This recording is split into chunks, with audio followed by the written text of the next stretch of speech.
Good afternoon, one and all. Welcome to the second half session of Inventicon 2020. It's a pleasure to discuss with a set of eminent panelists from across prominent industries and diverse fields over the much sought out topic of lean at warehouse. It is a very interesting to note that in all my previous industries which have worked, whether it's Hindalco, FRB plant, Coromandel, or Sandvik Asia, for that matter, Wipro, inventory is a key portion of the entire revenue. Around 60% of the revenue is eaten away by the inventory typically, and hence optimization of inventory is key for any success of the business. Perhaps the question is even more relevant today, pre and post COVID, wherein many businesses have been disappearing overnight and many going bankrupt. These unprecedented times calls for unprecedented challenges, and in the increasing VUCA world, ensuring the supply chain is a key challenge and it's a nightmare. We're seeing how the auto component industry have been facing challenges in terms of inventories, dependence on a major country across the border. Hence, inventory optimization is very, very key. And optimizing that defines the profitability of any organization. To take specific examples of Hindalco, wherein I have worked for more than 7 years previous to the current organization, Grassing. It was basically a brownfield project, and we had to start the stores right from scratch, and the challenge was huge. So we had to study close to about 7 different plants from across the India, and we came to know that the nomenclature for the item codes are key for defining the inventory. So we came across the method of codification called UNSP-SC codification, which is a unique codification system that helps us in standardization of all the items in a very systematic manner, and we could successfully do that in our stores, thereby integrating to the global data warehouse. And this perhaps has a lot of benefits going forward. I think in the next session at 2:40, we have more details on how hooking in for global data warehouse helps us in terms of making a lean warehouse and lean stores. Apart from this, we had an opportunity to bring in the best of practices across my previous experience with my previous experiences. For example, we had introduced the barcoding system at the stores. This helped us in automation of a lot of processes which were cumbersome and bring in a lot of value addition in terms of reducing the cycle time and bringing in accuracy of the store's inventories. We also had brought down the inaccuracies of inventory by over 60 to 70%. We also had a lot of other A-class items, for example, lubes, oils, and bearings for the flat roll plant. So these were the challenges in terms of maintaining the proper inventory, optimizing it. So we had implemented a vendor managed inventory for the bearing banks. And for the lube, we had a vendor managed inventory at the supply place. So this helped us in terms of ensuring the stock levels at any point of time at our place, and thereby not increasing the inventory per se for us, and ensuring that we had the supplies uninterrupted. We also implemented the vendor managed inventory for categories like general items, the electrodes, and filters, which are very often used for the manufacturing plant. So thereby these inventories, which were readily available to the manufacturing, for the mechanical maintenance, but not in our not in our books, thereby helping us in terms of making the warehouse lean and accurate. So this is some of the benefits which we had incurred in my previous organization. Of course, these are very much very common concepts being seen in all the industries across. And I sum up with a small quotation that the inventory is optimum inventory is the key for any profitability of organization. And now I hand it over to Matthew for taking it forward. Thank you, Vijay. First of all, my gratitude to the organizers for having us here. And while the topic is about using lean principles to create more efficient warehouse operations, it's a very valid topic.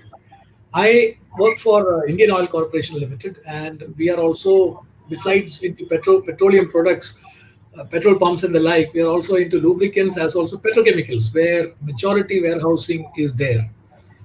Now, this whole COVID-19 pandemic has brought in a new urgency in most senior managements to optimize inventories. Earlier on, Mr. Tim Cook, the CEO of Apple, had this wording that inventory is evil. So now you hear a new thing that inventory is not evil, as many of us have discovered.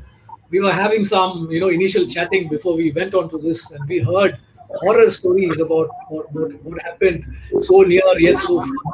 So today, I think the whole trick is to have sufficient inventories in place, and probably not so lean. A little bit of fat is good.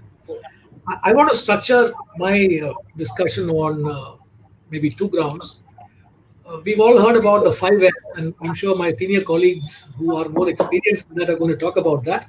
But I'm going to talk about the 6S, which is safety. And that is of particular importance to us being in the petroleum industry. We are prone to all kinds of accidents and handle hazardous products, and most of our warehousing is on refinery premises. So safety assumes a great deal of importance. One of the things that I want to specifically mention, we are all aware that there are so many safety measures that we take at regular intervals, including redesigning warehouses, process flows, business process re-engineering, etc. But I want to talk about conduct risk assessment, especially in North India. Without any disrespect to anybody, we find that the conduct risks are very high of the employees who work in the warehouses, which means the daily processes that we follow are not standardized. However much you try to train them that way, it so happens that people take the law into their own hands at times and go ahead and do certain things in their own way. So what we've tried to do is to bring in standardization into the way people behave once they are on premise, in the sense that where they walk, what they do, how they take their breaks, how handover happens, this kind of a thing. I think that's a great, highly important thing in the Indian context, that we have a conduct risk assessment for all the employees. The second thing that we sometimes fail at is the automated fire protection systems. While we all have automated fire protection systems, the maintenance of those fire protection systems leaves much to be desired at times. And one of the things that we probably outsource the maintenance, and the outsourcing agency doesn't do too much of a good job of it.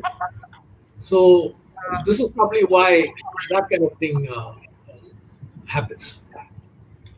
Now, the sixth sense is assuming even greater importance as we go along, because we find that there are penalties to be paid. Like many of the bigger customers, like for example, we have got customers like Unilever and Procter and Gamble on our books. They sometimes impose penalties on you or demerits on you if the safety standards are also not up to the mark. So even from a customer satisfaction perspective, it is of great importance. Now, without going into the details of fire extinguishing systems and all that, I will move to my next topic, which I feel is very relevant given today's context. I want to talk about a few changes or a few trends that you're seeing in the warehousing industry as a whole.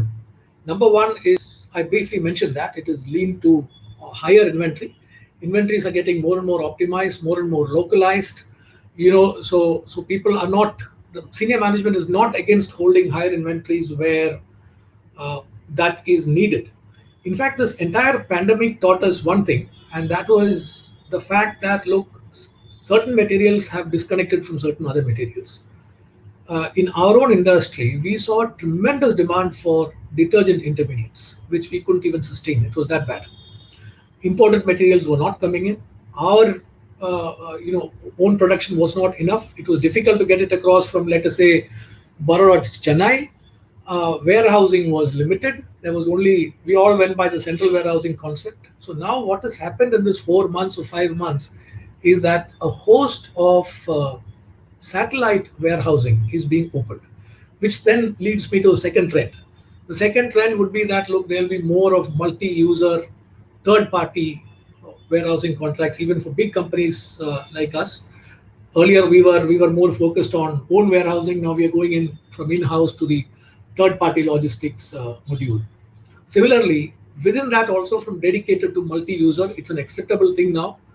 Companies like us, we used to write into our tenders that we will not take multi-user warehouses. So today, no, nobody writes that.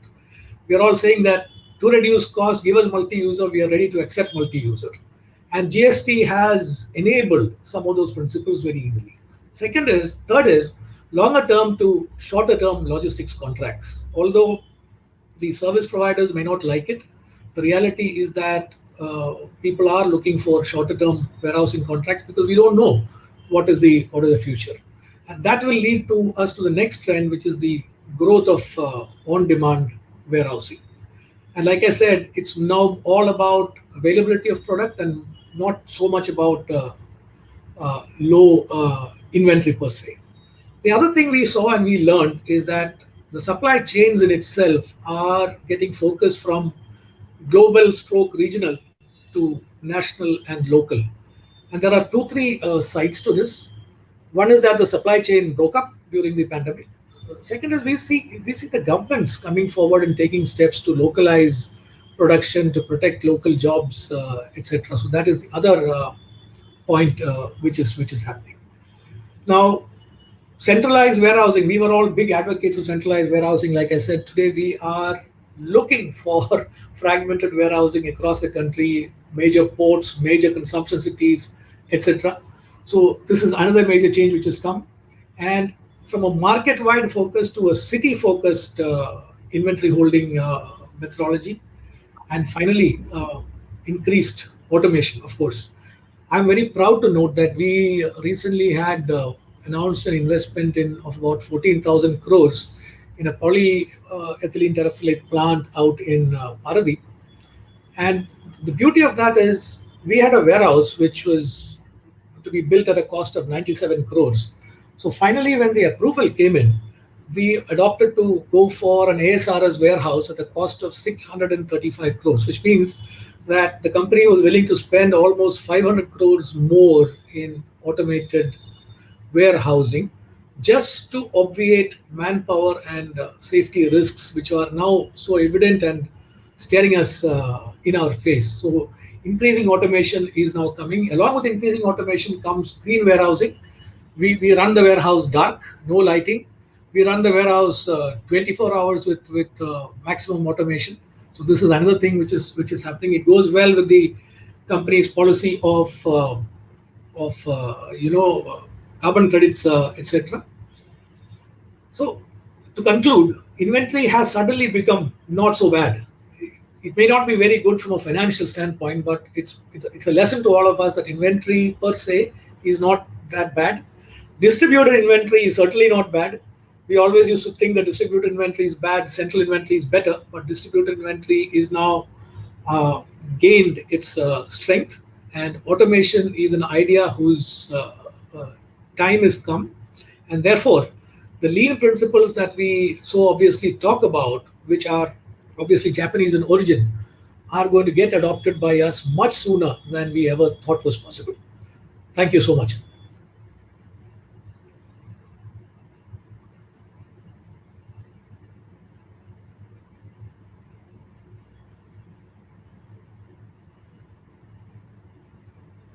I think Vijay is on.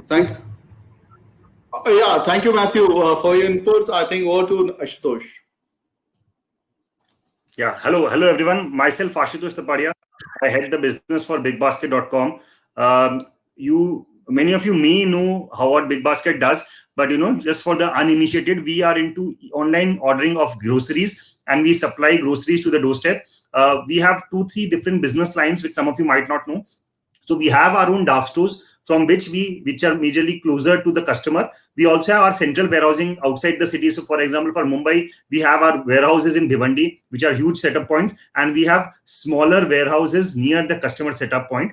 And from there, we deliver the customer orders. We also have a micro delivery model, which we call the BB Daily Milk Subscription Service, from which early in the morning before 7 o'clock. So you can order the previous night before 10 o'clock, and we will deliver to you your products, milk, along with some key grocery items like maybe fruits and vegetables, anything which is small ticket size, which is a regular purchase, and we will deliver it before you wake up. So typically we deliver before 7, and almost 80% of the deliveries are finished before 6 a.m. itself.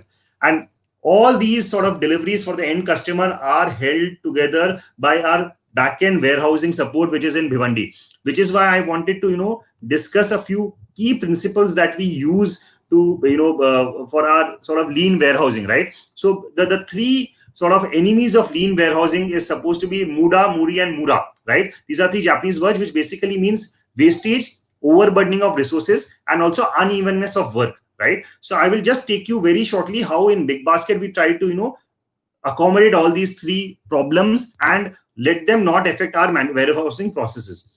So the first one is elimination of wastage, right? So there are 2 main wastages that we encounter. One is the wastage of time, which is the man hour required, which is the total time that people spend on the floor, how much of it is productive and how much of it is not. And this majorly we tackle by having a much more streamlined operations, the workflow, the picking flow, the stacking flow. Everything is aligned so as to minimize the non-productive time. So any time when you're not touching a product, as per us, is an unproductive time, right? Because it's warehousing, you should be either moving products, stacking products, receiving products, or dispatching products, right? So anytime you are not touching a product and moving around within the warehouse is a wastage for us. And we try to ensure that the layout, picking, the way of stacking are such that it minimizes your time moving around the warehouse, right? The other one is minimizing the wastage of shrinkage, right? So whenever we receive the products, we receive it in bulk, and we have a put away area where we put away all the received products in bulk area. So most of the warehouse is dedicated to handling the products in bulk itself, and it's only the 20% area of the warehouse where we deal with products in a loose state for the end picking of the customer.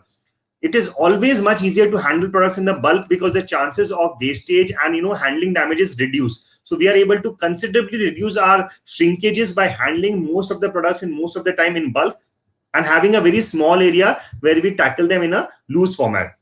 The second thing we do is we try not to overburden our resources, right? So for example, the different tasks in the warehouse, which is from receiving till stacking to picking for the end customer. Now, even while we are picking for the end customer, there are different kinds of picking, right? So we can pick for the end customer a single product, or we can pick for an end customer an entire case worth of product, or we can pick for our smaller warehouses, which I told about, our dark stores, which will be a semi-bulk picking, right? So although all of them are picking, many of the companies try to look at orders picked in terms of number of orders, or best case scenario, number of quantity. what we realize is not all quantity is the same. So for example, say if I have to push 500 units of atta, it is literally one pallet. One guy has to move the entire pallet and move it to a separate area, right? It's even easier for a packet of biscuits, right? So 500 units of biscuits is hardly one big carton of biscuits, and we just move that one carton of biscuits to the movement area, and the work is done. Imagine this with a scenario wherein you pick one individual biscuit of 500 variants, right? And that will take a considerably more amount of time. We try to divide our productivity for each of the tasks separately, and each of the individual pickers are evaluated on their productivity basis the type of picking that they do. Is it a pallet picking, or a bulk picking, or a carton wise picking, or a loose picking? This ensures that everyone gets rewarded for the right work and does not overstretch themselves, or seek out easier options, so as to say, right? And lastly, we try to really minimize the unevenness that we have. So all the activities that we do are planned in advance, right? So we obviously have our receiving schedules wherein the POs are sent to the vendors much in advance, even to try to sort of even out the sort of challenges that we had at the last minute. One day before the actual arrival, we send another list to the warehouse saying that these are the vendors who will be coming, and these are the approximate load that will be coming. So the load can be planned much in advance. Even from the picking, we try to literally do a wave-wise picking, wherein we do give a sizable but small chunk to individual pickers basis the kind of work that they do, and ensure that the entire load is spread out, right? So for example, I was talking about the BB Daily milk business. The picking for the same will only happen at night because the orders come till 10 p.m. So from 10 p.m. to 2 a.m., people will pick BB Daily orders. So that is 4 hours of picking. But a typical shift is almost an 8-hour shift. So the remaining 4 hours, they will pick the bulk for individual dark stores, and that will be dispatched early in the morning. So we are able to literally plan our load such that the unevenness of load throughout the 24-hour operation is minimized. So these are some of the principles I just wanted to give you guys with. Yeah, thank you. Over to you, Vijay.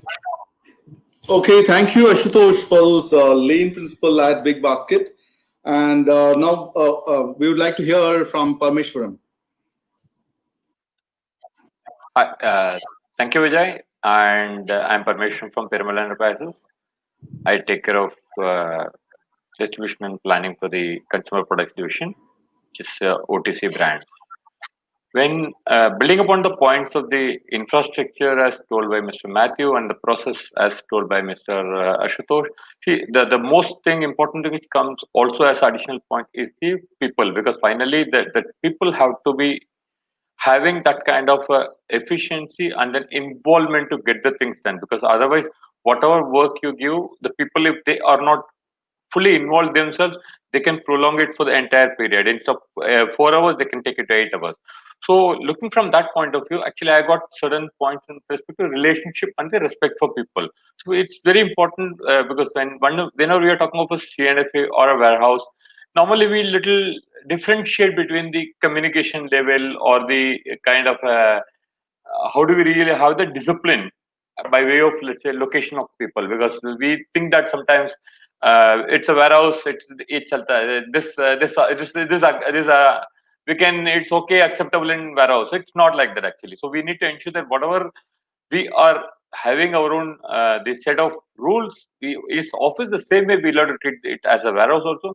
And also the respect the timeline, because it's equally when you're telling to our warehouse people that yes, I will give you this data in some time by 2 o'clock, but the same way, how do we deal with our office colleagues in giving that data, or to sales colleagues in giving the commitment? The same time, we should have that kind of a timeliness, the commitment, and the ensuring that we uh, give the data as per the timeline, because that's going to create a distance now. And also the next part which comes is the give them the free space to act, because it cannot be seen, we cannot ask like warehouse people, okay, we will only act as per what I say. It's not like that. Basically, we need to give them the groundwork, and we need to say this is the end objective, and this is what the company stands. So let's go for that, because then they also feel that they are feeling they're getting their respect for that. Because for example, kind of some innovative actions, because all the things we cannot put it in a warehouse operation, we cannot put it in black and white or SOP. It comes by the last moment innovation by the people who are on the field. So for him to take that innovation, it's more important that he feels that he is involved. Because for in a couple of examples is like if in a COVID situation when we are all are at home, but these people will work every day, day in and out. And let's say for the festivals, let it be a Diwali or a Dasara, you will see all the warehouse people are on the job, because the reason is while we enjoy the holidays, but they are on the job ensuring that the back end is being completely taken care. If we keep respect for that and consider that, and then give them the recognition of that, so that's going to really help them, because they will keep that as a more valuable thing, and then they will see a reason to continue in a with a happiness and satisfaction. It's one thing which from the people point of view. Next is on the organized workplace, because it's something which also that also plays as an important role, as Mr. Matthews already touched the organized way of keeping the warehouse.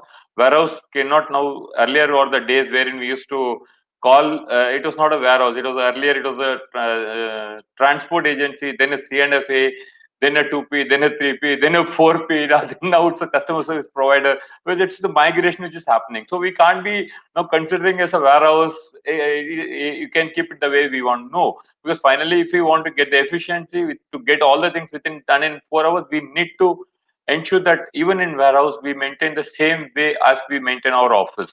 How we should be able to keep everyone can be a sudden. We can give an open invite to anybody. You can, any one of you can just come and walk into my warehouse at any point of time, so that I'll give you a challenge that you will not find a differential thing. So that's what the organized workplace really talks about, because it's a place for everything, everything in its place, and then the dust-free environment, and also the culture to be inculcated. Because the reason is it doesn't come. For example, when we go on a CNFA visit, if we see something, it's not that calling him and then just shouting him why it's lying. So possibly we can just make one simple act of just trying to say that let's just do it immediately. Let's shift it right now. Is there anything which is stopping you from shifting? If you want, I'll help you, kind of a thing. So then it will always remember for him, and he will never do it that in future. Those kinds of things also very important thing when you're talking of it.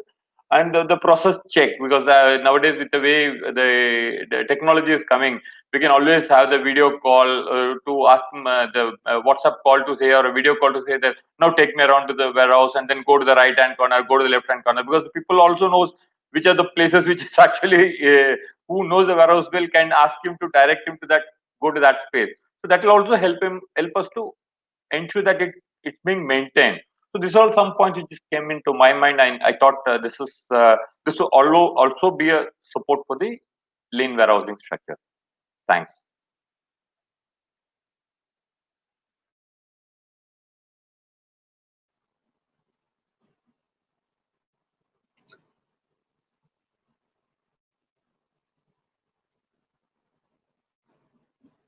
Thank you, Parmeshwaran, for the focus on the people front. Over to Tapasvi. Yeah, good afternoon, everyone. I hope you're all awake after a heavy lunch, I guess.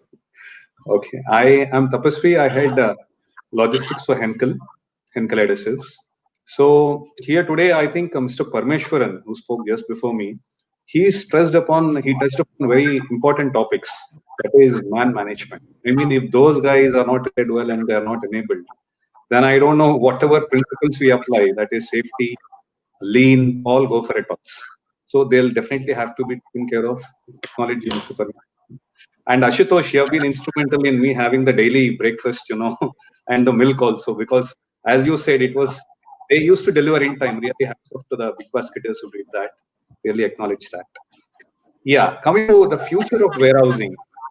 So my friend Mr. Matthew has already touched upon a few points that it would be going on in future.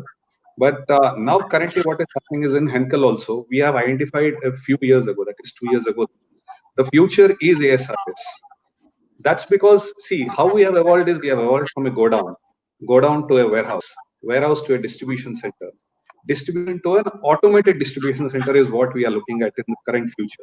See, because I tell you, not all the companies would afford to have the capital investment to go for an ASRS. Okay, like maybe Henkel or Indian Oil or many other big companies, they would afford to. But the others, they will still look for a person who will install the ASRS and give it to them so that they can operate out of it. Now, what are the advantages of ASRS? as Mr. Matthew told that, okay, the costing has gone up, but in our case, what happened is now you have to go vertical. If you have to be lean, it doesn't mean that the first of all, the warehouse has to be lean for you to practice the lean practices.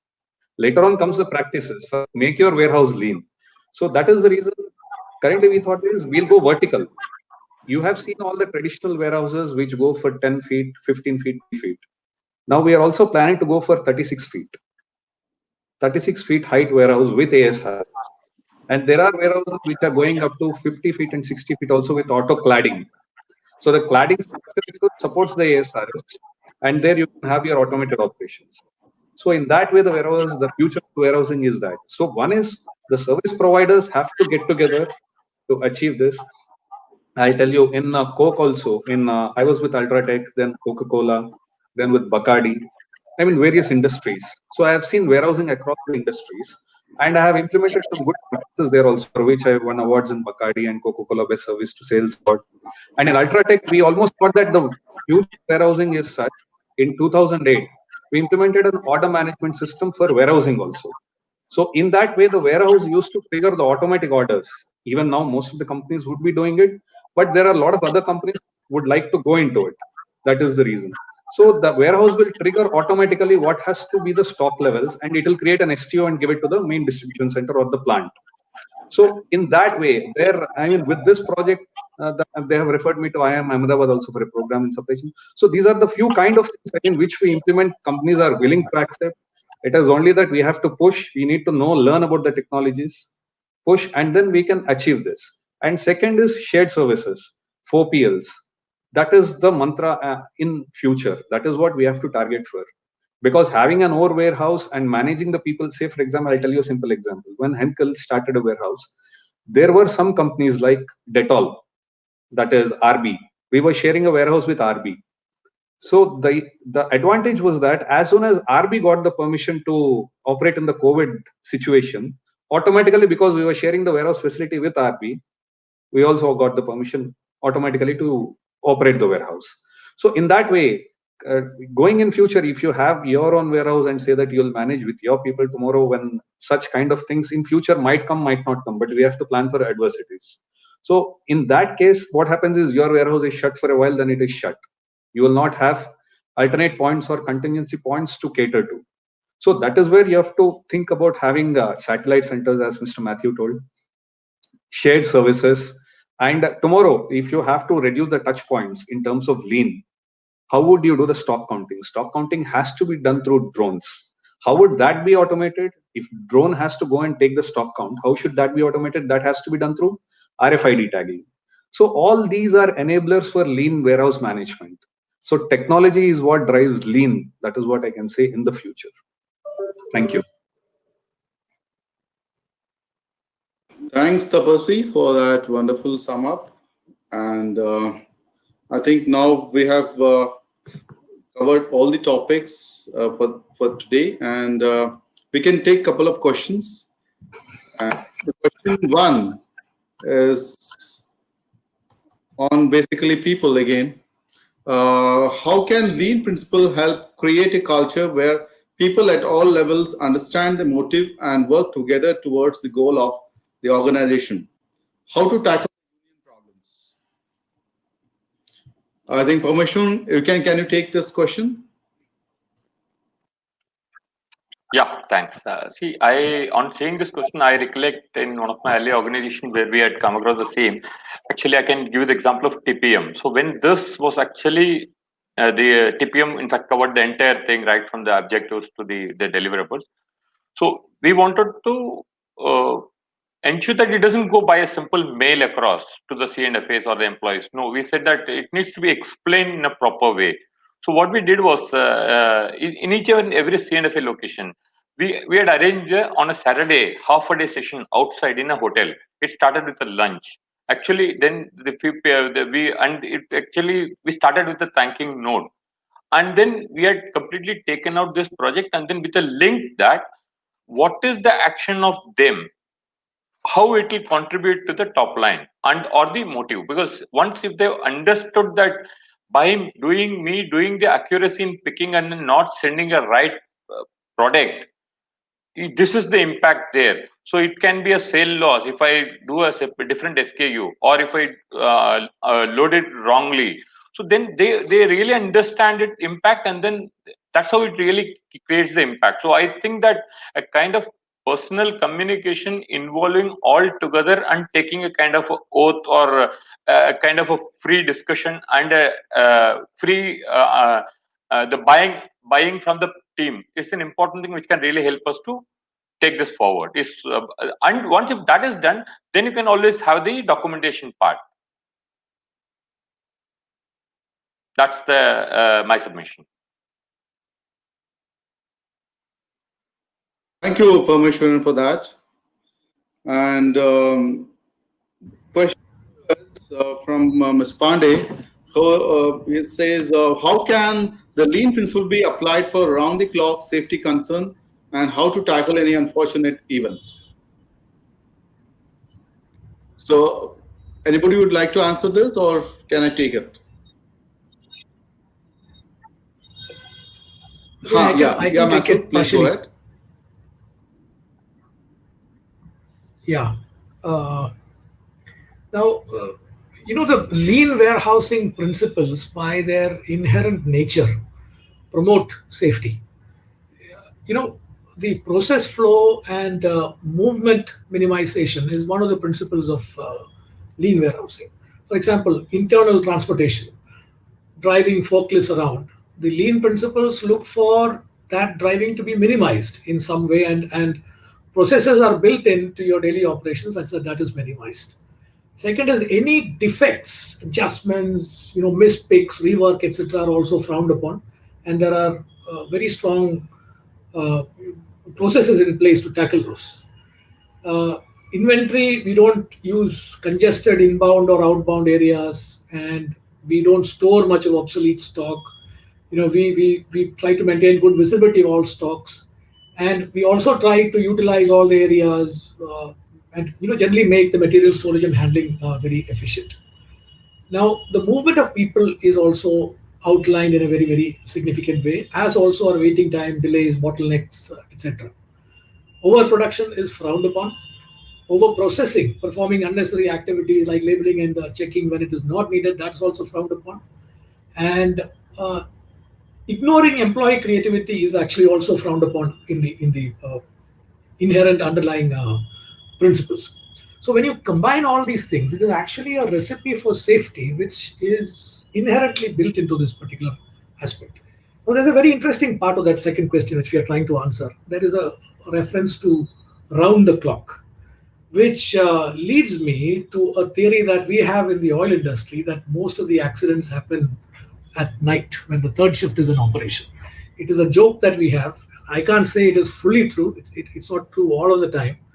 But generally, there is more of a proclivity for accidents to happen at night due to the human circadian cycle, etc. So one of the things that we do in the night shift operation is to have employees, like if the shift is for 8 hours, you don't leave them there for 8 hours. You make them work in 2 hour cycles, get them to do some activities in between, have some kind of ongoing, TV or music within by pulling some people out, those kind of things. So the round the clock operation is very important, and the way we handle the human beings at that point of time is very, very important. Also, what is important is the proper lighting, and the very fact that they should have enough activities to keep them occupied and not fall prey to their own circadian rhythms.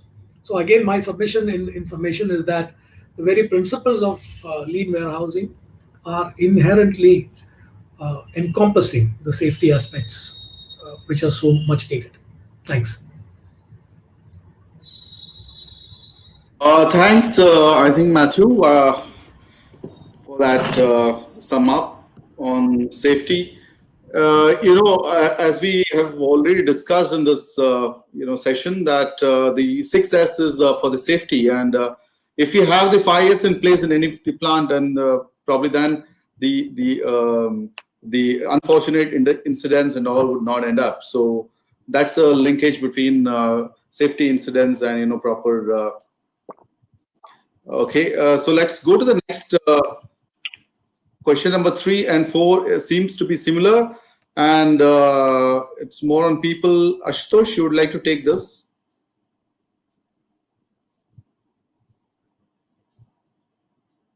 Hello?